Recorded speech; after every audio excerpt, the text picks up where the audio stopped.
urée, NPK, DAP, NAP. Tu entends très souvent ces noms, mais tu ne sais pas vraiment ce que ça veut dire. Eh bien, ce sont tous des engrais chimiques. Mais est-ce que tu connais réellement ce qui les différencie? C'est ce que je vais vous expliquer dans cette vidéo. Lequel utiliser, quand l'utiliser, pourquoi l'utiliser. Vous allez tout savoir dans cette vidéo.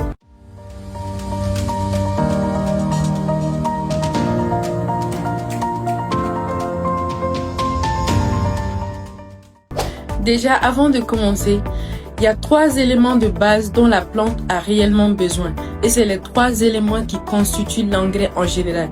Et c'est quoi ces 3 éléments? Il y a l'azote, il y a le phosphore et il y a le potassium. Alors on commence par l'azote.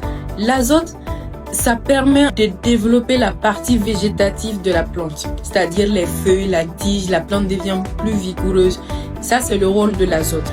Ensuite, nous passons au phosphore. Le phosphore joue beaucoup plus sur la partie racinaire, développe beaucoup plus la partie racinaire et permet à la plante de tirer beaucoup plus de nutriments, beaucoup plus d'eau, ce qui est vraiment bien pour la plante et aussi améliore la floraison, fait développer les fleurs, etc. Donc ça, c'est le rôle du phosphore. Ensuite, nous passons au potassium. Le potassium permet de produire par exemple des fleurs, beaucoup plus de fleurs et aussi permet à la plante de résister, permet beaucoup la résistance de la plante. Voilà, c'est les 3 éléments essentiels dont la plante a besoin. Bien évidemment, il y a d'autres éléments qu'on appelle des oligo-éléments qui sont des plus, on les appelle des vitamines pour la plante, mais bon, les 3 éléments essentiels, c'est l'azote, le phosphore et le potassium. Nous passons maintenant aux engrais. Alors, revenons aux engrais. Je viens de dire qu'il y a 3 éléments essentiels et je viens de parler de 3 types d'engrais. On commence par l'urée. L'urée, c'est l'azote. L'urée, c'est uniquement l'azote qui est dans l'urée. Donc, quand vous utilisez l'urée sur une plante, c'est comme si vous apportez uniquement l'azote à la plante, ce qui permet de développer la partie végétative de la plante. Ensuite, nous passons au DAP et au MAP.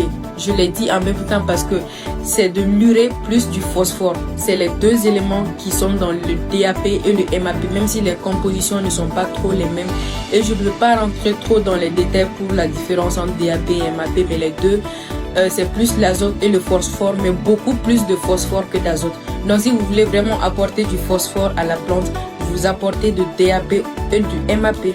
Donc finalement, nous passons au NPK. Comme son nom l'indique, c'est le N, le P et le K.